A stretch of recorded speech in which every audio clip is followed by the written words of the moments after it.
Hey, folks, what's going on? Andy Campbell here with Sean Fitzgerald and Jimmy O'Malley. We're starting off. We got the giggles a little bit.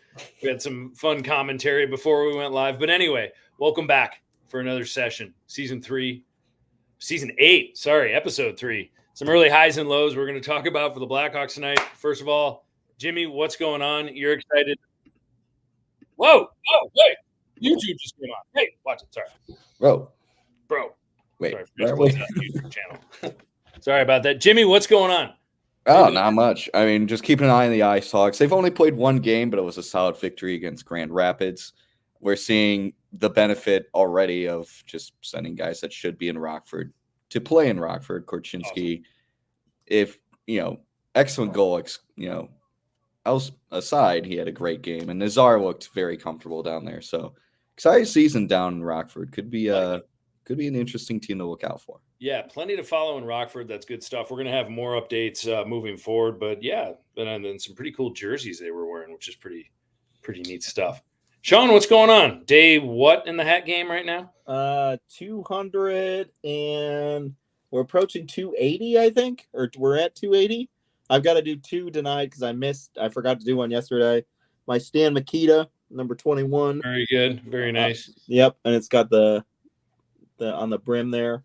I'm going to do this one, and I'll have another one tonight. Yeah, I'm running low on Hawks hats. Honestly, I gotta go to some games and get some hats. So there you go. Well, home stretch coming up soon, so that'll be good. Yeah. So, and I did buy some tickets. I'm going to go see Notre Dame play Michigan State at Compton Family Ice Arena in hockey. Awesome. March 1st. So that'll be a Big Ten showdown. That'll be good. Michigan State, which just had a 2-game series against Boston College. So you're going to be seeing some really good hockey. That'll be fun. Yeah. And Notre Dame's ranked number 20 right now. So that's pretty good too. In college hockey. Awesome. A couple shout outs to Andrew Bard. We're hoping you get better soon, buddy. We haven't had you on the Rinkcast this year. We've got a couple guys on the IR. Andrew Bard is one of them. And the other one is Eric Andrews, unable to join us tonight. He's a regular. And on the mend as well. He'll be ready and healthy soon to terrorize the Twitter committee, the Twitter universe out there. So I'll be ready because he's not going anywhere. Want to talk, touch base quickly tonight on Johnny Gaudreau. Obviously a really emotional night in Columbus, their first home game with his whole family there and raising the banner. I mean, this happened moments ago, maybe a half an hour ago. When the banner ceremony and having everyone there and still seems really surreal and kind of not, you see highlights of him. They did a great video tribute. And then they ran off 13 seconds of the clock with 4 skaters on the ice tonight. And before having the game start with Columbus and Florida, and obviously Matthew Tkachuk and Bennett and some of his other Florida buddies on the team. But I don't know. This one's going to be with us for a while, and just wanted to make note of it. And Shawnee, you haven't watched it yet, but yeah, we talked about it a little bit before. How you feeling? It's just heartbreaking. My heart goes out to obviously the Gaudreau family and everyone. It's so sad. Like, it was supposed to be such a moment of joy with his sister getting married, and then it's just marred by tragedy. Hats off to Columbus. What I saw, part of it, I'm sure it means a lot to the family. I'm not even a Columbus Blue Jackets fan, and I'm getting like a little emotional about it. Just when you were talking about it, Andy, it's really hard. So, enjoy life because you just never know. And his was taken. He was taken from the world too soon. So hopefully his family can take some solace in that tribute. Yeah. I mean, it was 6-7 weeks ago and it still feels like it was yesterday. As if it was yesterday, and he and his brother Matthew in a senseless act. And I don't know, Jimmy, did you watch any of it? The banner raising ceremony beforehand, or see it online? I didn't see much of the banner raising ceremony. I saw the 13-second tribute they did when the puck dropped. I think the cool part was they left the left winger position open, and when the puck was dropped, they moved the puck towards the left winger position where Gaudreau would have been lined up. seeing this kind of stuff, seeing a community and an organization just show the love that, two young men deserve. It's both heartbreaking and it's also, weirdly enough, also heartwarming just to see people come together in tragedy and show how much a life is valued and how much these two young men's lives were valued, not just for what they did on the ice, but who they were off the ice and what they meant to the people around them. Yeah. Yeah, that's great stuff there, Jimmy. Appreciate that. And, I think when you think to Johnny Gaudreau, and obviously the legacy of Johnny Gaudreau is the nickname Johnny Hockey. And you can hear the fans tonight chanting Johnny Hockey over and over and over again. That'll be his name forever. His legacy, not only as an elite college hockey player, but an elite NHL player, and in some sense defying odds with, being undersized, certainly by athletic standards today. And he made one comment that was in the video tribute today where his, father said to him when he was growing up, well, because you're going to be smaller, you're going to have to play your way onto teams, and you're going to need to prove that some of the bigger guys need to play their way off the team. But so I think that, particularly for American-born hockey players that have those dreams and that have those goals, to have his legacy cemented as someone who was not only, Jimmy, as you mentioned, a stellar athlete and a stellar hockey player, but just a great person. And he and his brother Matthew, and everything you've learned about the family since then, they just seem like just amazing folks. And that's almost when, twisting that screwdriver feels even worse, that something like this would happen to just such a great family and great people. A+ job by the Blue Jackets and how they did it tonight. A+ by Calgary and what they've done, when they did their vigils a few weeks ago. But this one's going to sting for a while.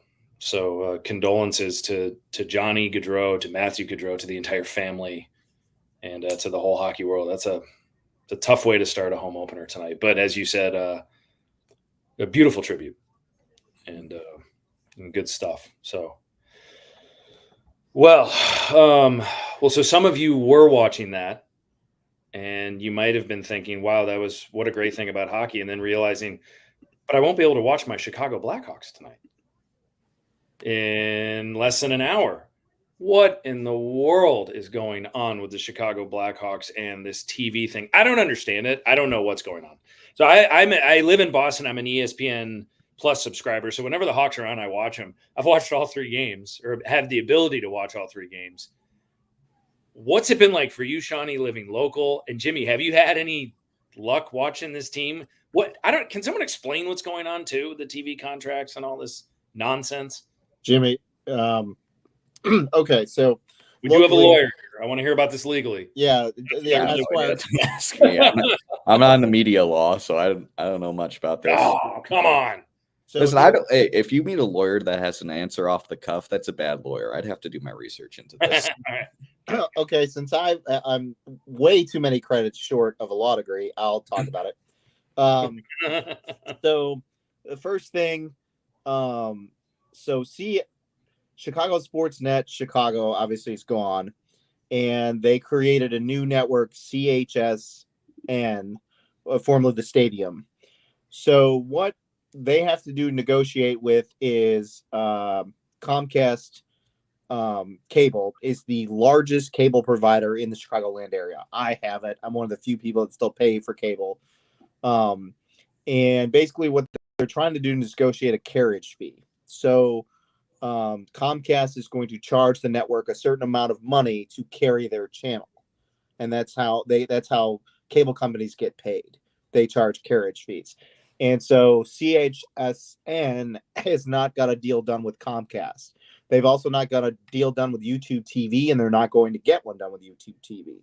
YouTube TV has got away from the RSN, the regional sports network model, so they're not going to carry it at any point.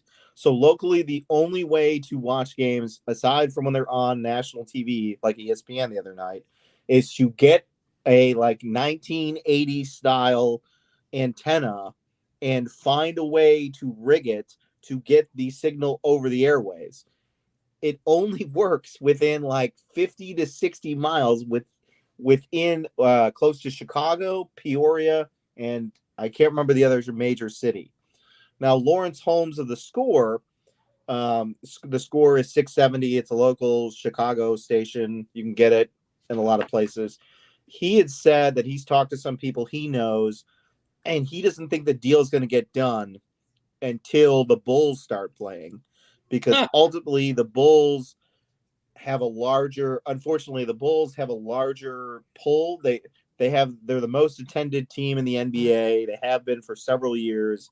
They have a larger pull within that audience, and for whatever reason, they think that the NBA draws more than the NHL in the United States, which is probably true in some regards. So that's what he thinks. And he's talked to some people, and they've said that. In addition, so Jerry Reinsdorf has two teams on this network. It has the White Sox and the Chicago Bulls. And if you're not a Chicago baseball fan or anything, Jerry Reinsdorf is an absolute disaster when it comes to managing things. Correct. And stuff like that. So that is well documented. That part of this conversation I do understand. So that's currently the state of it. Lawrence Holmes had tweeted about it as of 20 hours ago. He thinks there will be a deal done, similar to when the Cubs launched their RSN, and it took them up until the first game to get it on Comcast so people could watch it locally. Lawrence is thinking that the Bulls will be the deciding factor. In addition, like, both teams are rebuilding. The Hawks are rebuilding, although they do have Connor Bedard, who is probably one of the faces of the NHL right now, and the Bulls have no one in that regard. Who is that again? Connor Bedard, the Calder Trophy winner from last year, who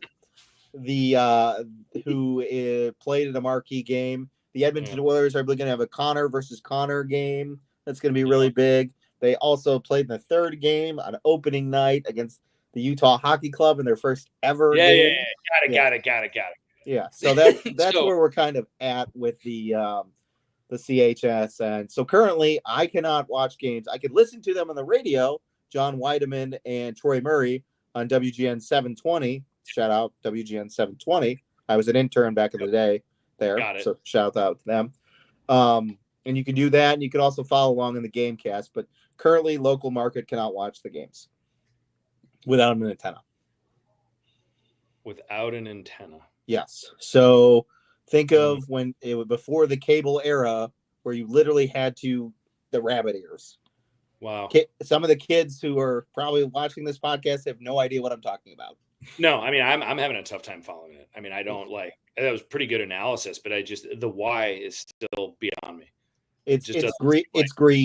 It's money. Yeah. And I don't know. I mean, so folks, if you're having trouble watching the Hawks, hopefully help is on the way. I mean, I don't really know what to say about that. Jimmy, are you able to watch? Legally, I'm going to say no. Got it. But I have my ways.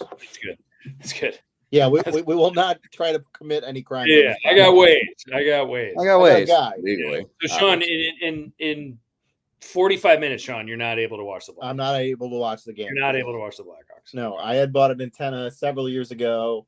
I don't know where it's at because of some reconstruction being done in my house. I honestly don't want to go find it and try to get a signal. So I won't be able to watch the game in 45 minutes. Wow, well, that's exciting.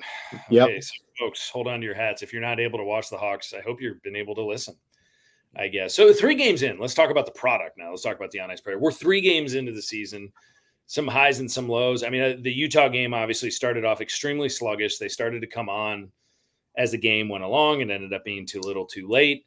Their second game in Winnipeg, they controlled the game for 59 minutes. Yep. And lost 2-1 in overtime, which was very frustrating.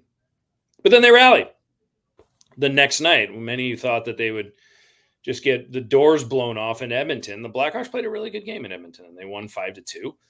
A lot of good things. Bedard getting his first goal. Teuvo Teravainen with 4 points, 2 goals and 4 points. It started to look like those two are finally 3 games in. But I mean that some synergies were happening there. Jimmy, how do you feel about that first line and the design of it so far? It seemed like it's coming together.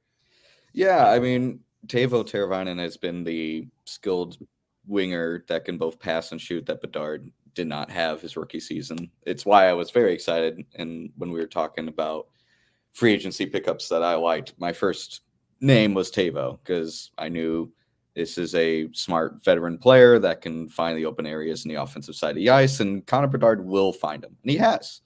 I mean, what do you have? 2 goals and 2 assists. Teuvo had 2 goals and 2 assists in the game against Edmonton. I mean, he looked great out there. I mean, let's see. Let me try to find that stat line.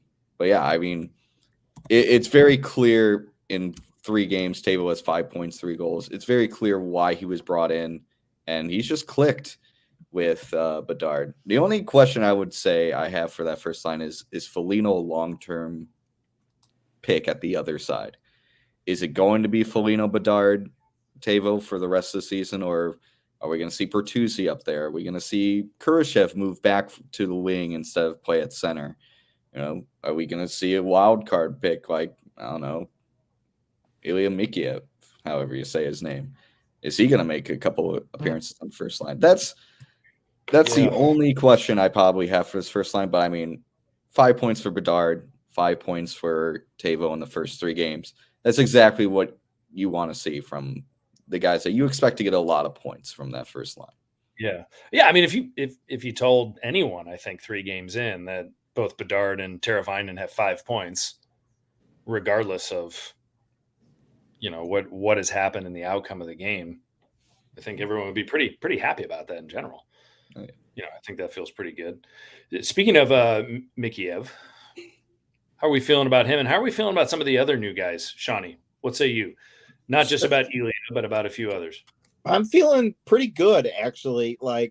So theoretically, if they had finished out that game in Winnipeg, they'd be 2-1 right now after 3 games. And they play aside from that clunker of a first period, they've played representative hockey of an actual NHL team. So I think the veteran additions to this team have really helped out. Ryan Donato, who played significant minutes on the top line and stuff like that. He's not playing tonight because they're putting in Anthony Ciu. They didn't have that depth last year without Donato, he was playing every night. Same with Anthony Ciu, when he was healthy. So they have representative guys on the blue line. You could tell that that game against Winnipeg, they should have won 1-0 in a shutout. And in years past, last season, that wouldn't have been possible had Soderblom not stood on his head the entire game to even get close to that. Right. So the additions, TJ Brody, even Patrick Maroon, who looks like he's skating in mud most of the time, has been solid. He's brought some physicality to the bottom pair. He's been a presence. I've never loved his skating. I don't think anyone has, but he's been a presence. He's mucked it up. He plays hard, which is fine. Brody has struggled. Yeah, Bertuzzi's the guy, right? He needs to get. I know it's only 3 games in. Bertuzzi's got to get going a little bit. They paid. That's the guy who looks like he's wearing weights on his skates right now. Yeah, I mean, he looks slow. I was hoping for a little bit more from Bertuzzi so far as well. But to your point, they do have choice. I mean, they've got choices to the point right now where they're not playing Lukas Reichel, and we'll get into Lukas Reichel in a little bit.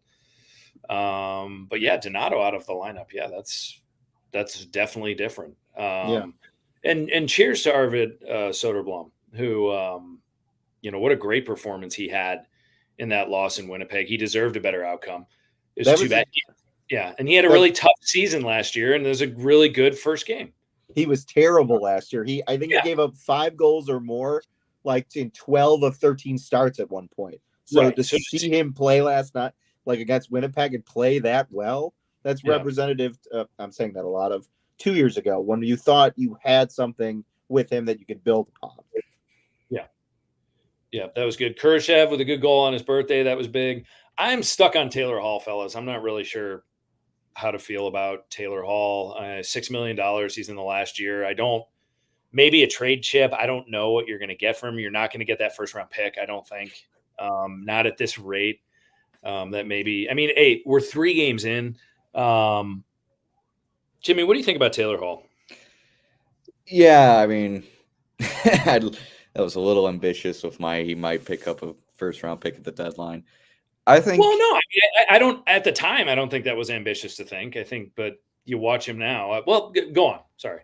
I think it's just he's coming off a torn ACL.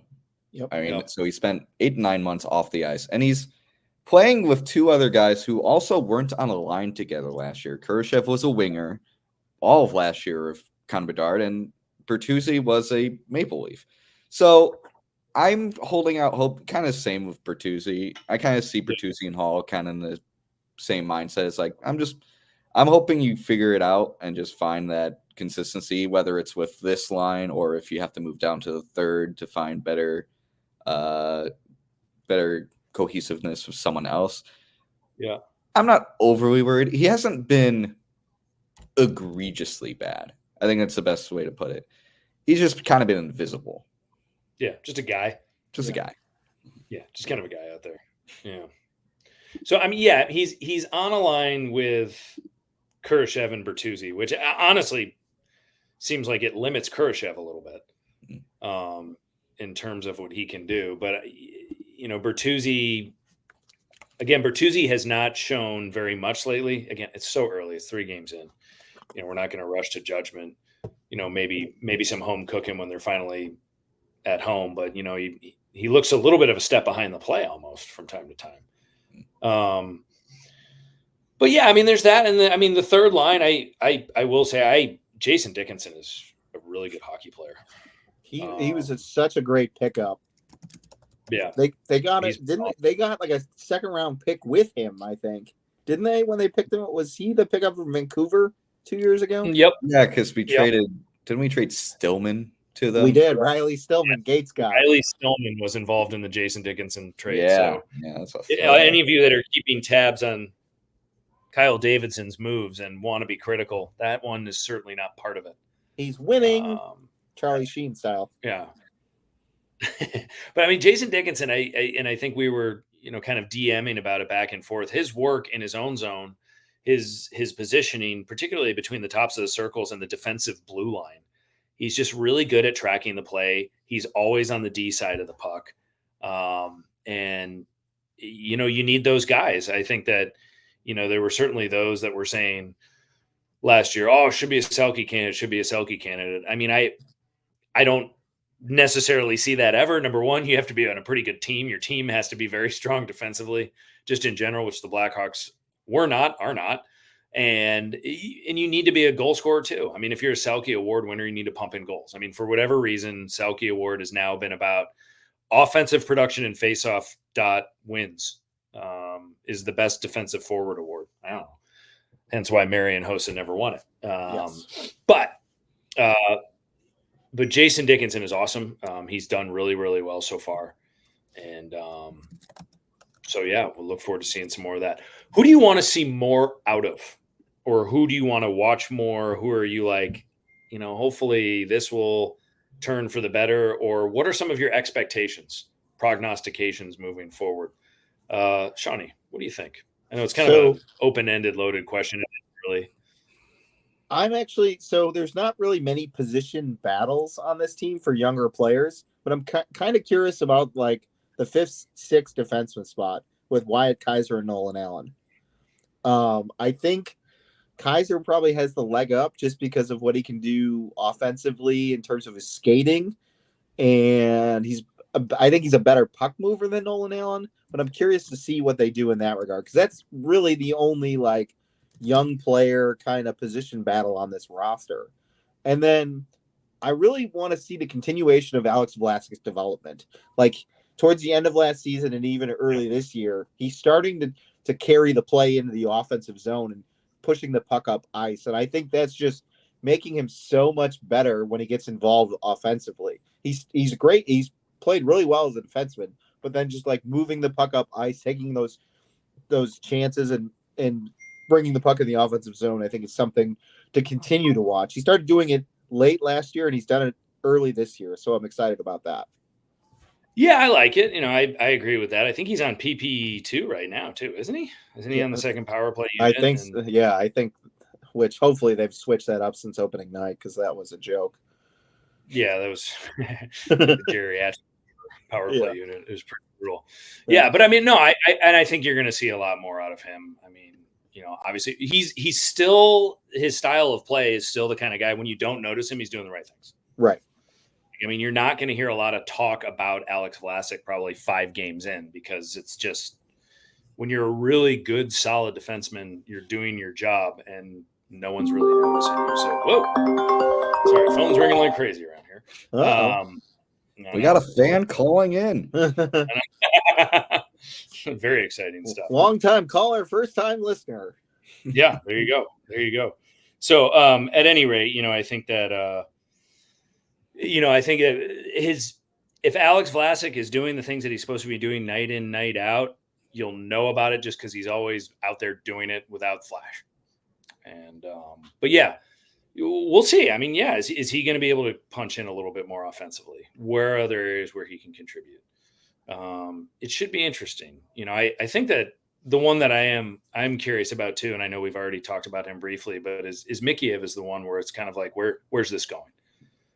Is this guy going to be a third line checker? Is he going to be someone who can punch in, have games where he's punching in a couple goals here and there? I don't know. Jimmy, do you have, I know we did talk about him briefly, but right now he's on a line with Dickinson and Anderson, which seemed like a good group against the Oilers, making sure that they were held off the score sheet there. But where do you see him kind of fitting in? Is this it? Is he going to be a third line player? I think it's just a third line player on a bad team. I have my expectations for the guy are just kind of at the floor, play what I think they gave him Dickinson and Anderson and just said like, hey, here are 2 very responsibly defensive forwards so that you in the offensive zone can kind of take the risks that you want to do. You were almost a 20-goal scorer a couple years ago. Let's see if we can find that again.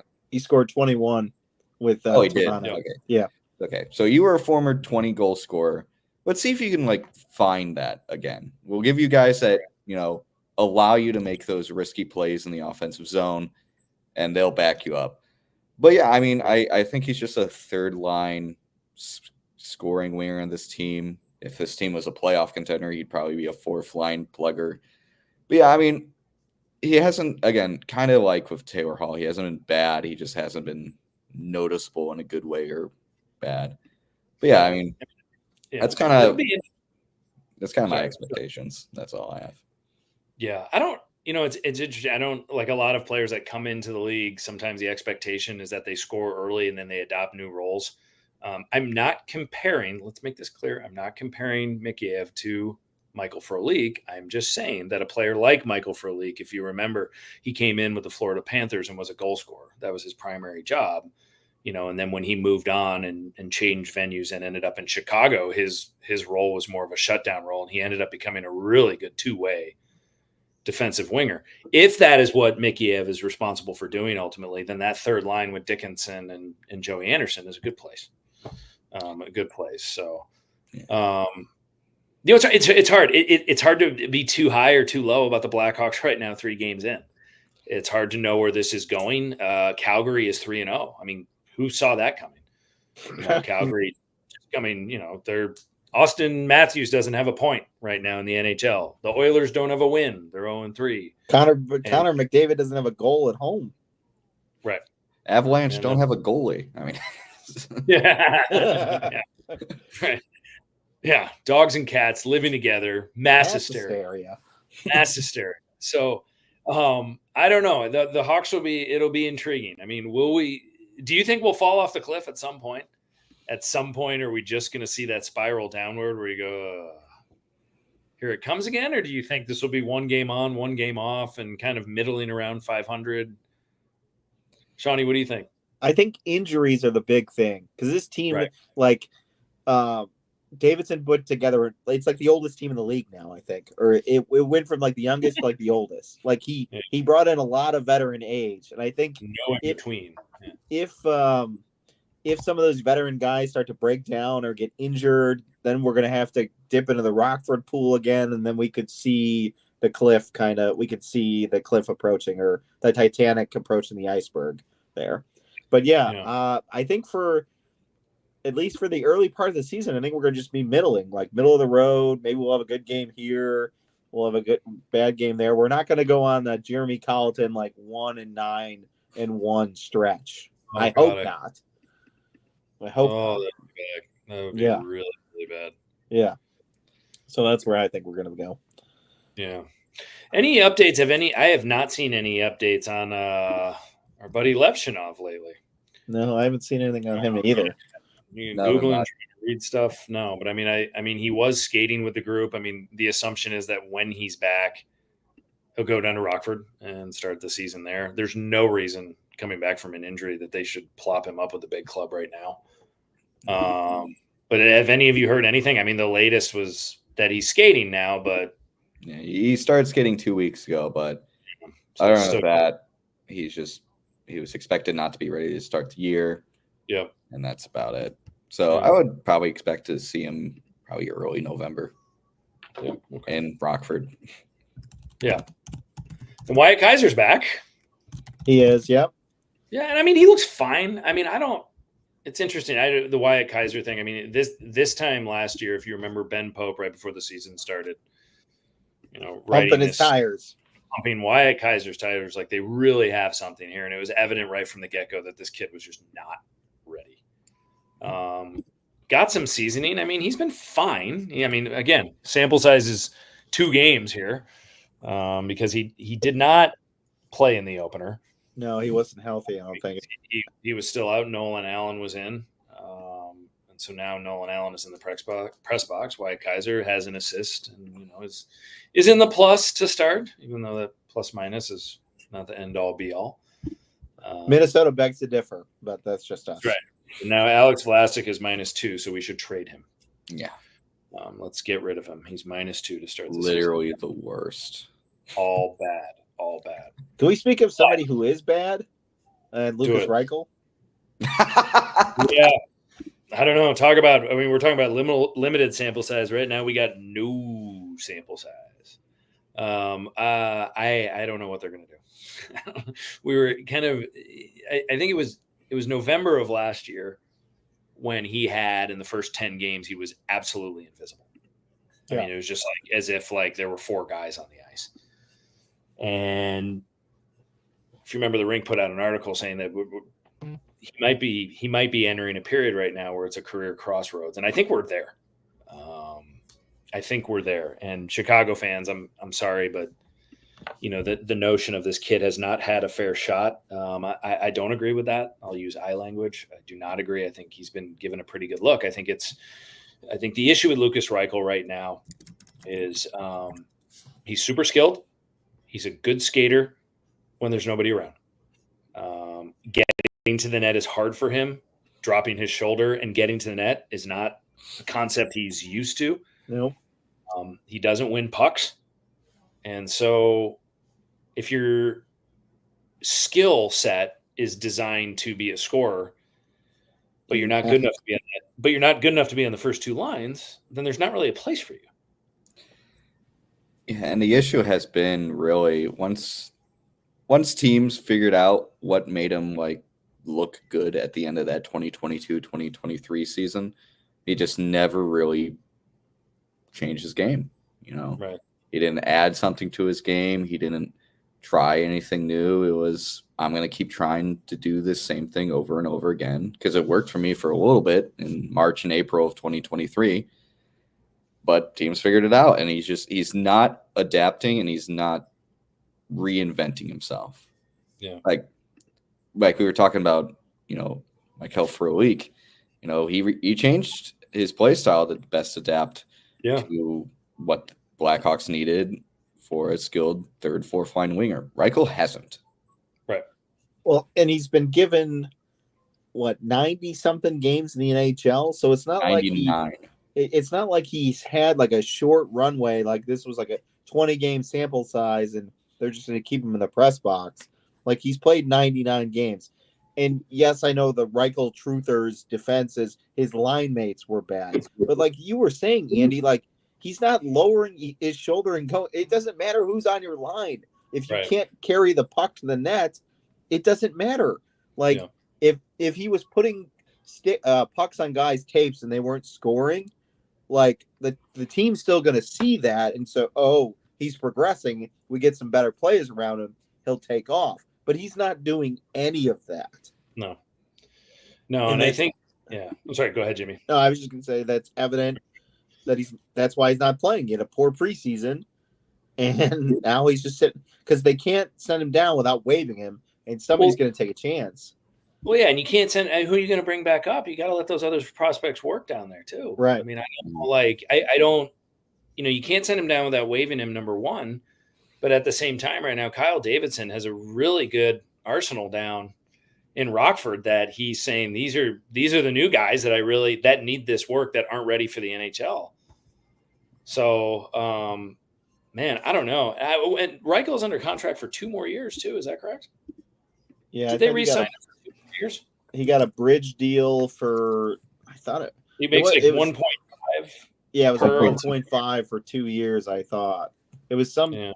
It's 2 years, 2.4 million, 1.2 per year, and this is the first year of that contract. Right. And I mean, if you're going to trade him, you probably need to package it with something else. Or it's just for. I don't know. Guy. Yeah. Well, I don't know. I mean, they're probably not going to trade him this year. I mean, I don't know. Who would want him on their books? You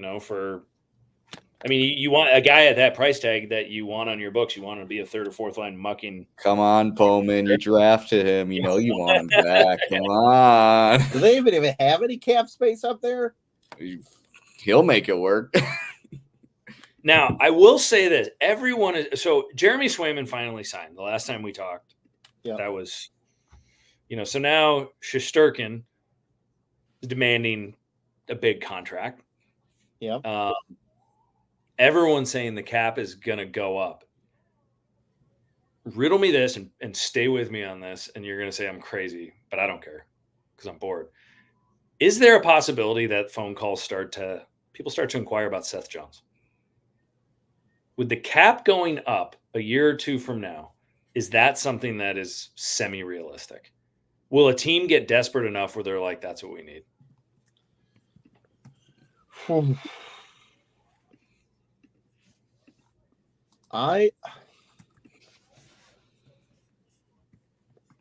So if you got to look at it, is he going to see this whole thing through? So if the cap goes up in 2 years, right? I think you could see calls. The only issue is, and I've said this many times, and I'm going to continue, the floor. Like Seth Jones right now helps the Hawks reach the salary cap floor. So they're going to have to take something back of some value in terms of the salary cap that's going to help them hit the floor, whether it's, we launder somebody through like what Phoenix used to do where they laundered somebody and we take somebody back on IR. We don't use a roster spot. We just take that cap hit. But I think, yes, I think there is somebody. Toronto's going to get desperate. Let's be honest with ourselves. It's Toronto. They're going to get desperate because they're going to try. They can't do anything currently with the contracts they have. They're going to get desperate and think Seth Jones is the answer, and they're going to take him on. I'm just wondering if it's this year or next year. Right. I mean, there might be calls about. Is it wise to trade him when you're rebuilding? I mean, he's okay. I mean, like, is he a number one defenseman? No. No. Is he terribly overpaid? Yes. Is he still kind of important to this thing, though, Jimmy? Is Seth Jones important to this rebuild? I mean, like, you don't really have a whole lot going on back there. Yeah, because if he goes, who do we have? Then you're just rush? bleeding. We would immediately rush someone back up. It would be Korchinski get rushed up, Levchnov get rushed back up. I mean, if we could wait for 2 years and like Sean said, and someone wanted it, maybe, but you trade Seth within the next year or two, you're going to rush a prospect. Yeah.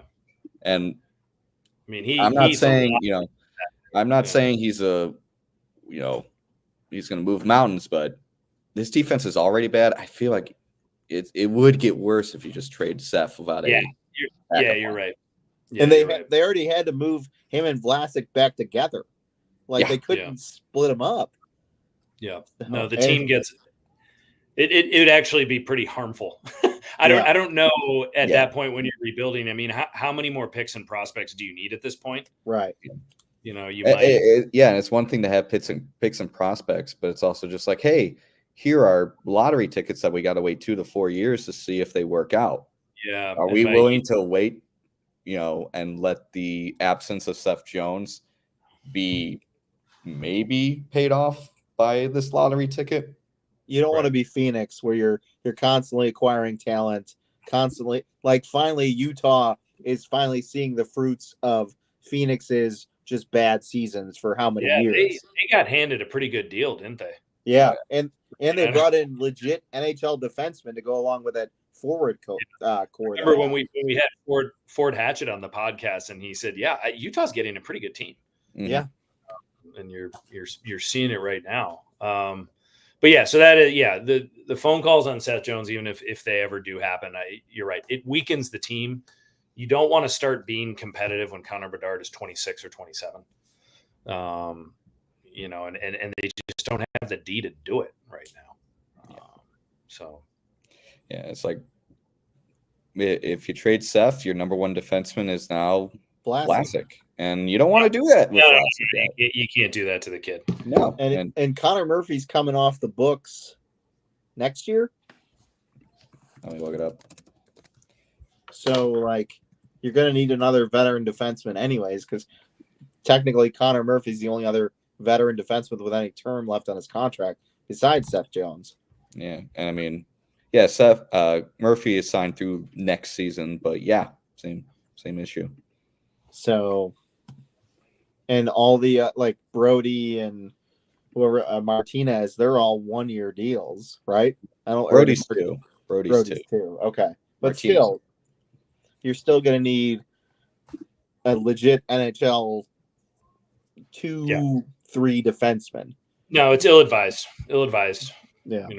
Interesting to think about, just because when you have an albatross of a contract, you're always just wondering, when are we going to be done with this? At the same time, Seth Jones is still a pretty good hockey player. Let's not, Yeah, is he being paid? No, but he's good. Yeah, I mean, if someone offers you that contract, what are you going to be like? Nah, I'm worth less than that. I don't know. Yeah. And we would be having a completely different conversation if the contract was $7.5 million a year instead of $9.5. We'd be like, it's still pretty rough. But he's about that.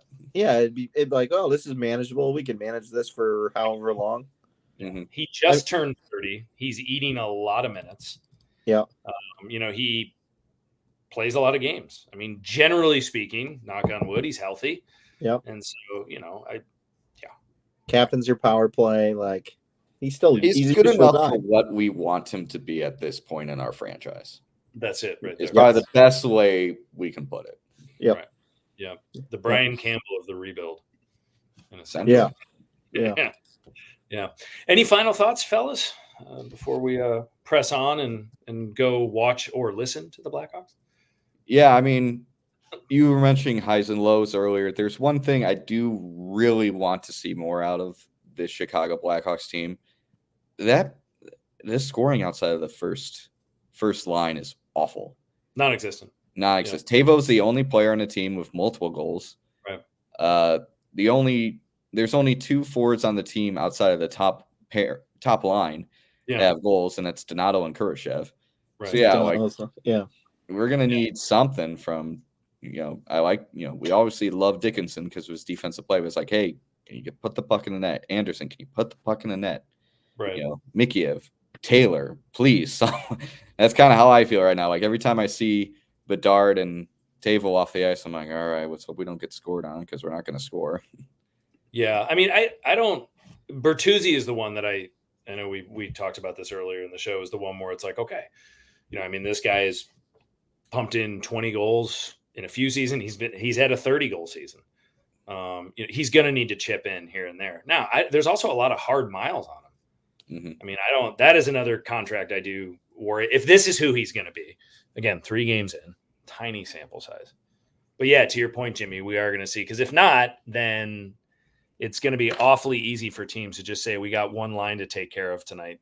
Yeah. Let's just do that. It's like, oh, there's Bedard, put our defensive line and defensive parent. Right. Put our grind line and our best defenders out there every time. Right. And then just don't worry about the rest of the game. So I don't know. We'll see what Calgary does. The Calgary is going to be amped up tonight. You know, they started 3-0, and I don't know. Should be fun to watch or listen to. Yeah. Other news, I guess I should bring this up. Jake Allen, congrats to him. First goalie in NHL history to record a win against 33 franchises with his win against the Utah Hockey Club.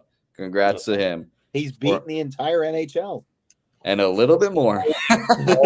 That is really impressive. That is such a cool thing. That's actually a really cool stat to have for a suitcase goalie. Yeah, you know, for a guy who's kind of been around, that's a really cool thing to have. I remember when he was he was supposed to be the guy in St. Louis. Yeah, like, he was their top prospect, and he was coming up through he won. Yeah, he was 17. Yeah. I mean, in their Stanley Cup winning season, he appeared in 46 games. Yep. And I think it was just the job was taken from him, you know, towards during the playoff run. Yeah. By Binnington, the often misunderstood Binnington. I think he's misunderstood by himself. Yeah. Throwing water bottles at people in press conferences. And hitting people as they go by. You know? Fight Marc-Andre Fleury. Yeah, nice battle to pick, buddy. Yeah, it was awesome.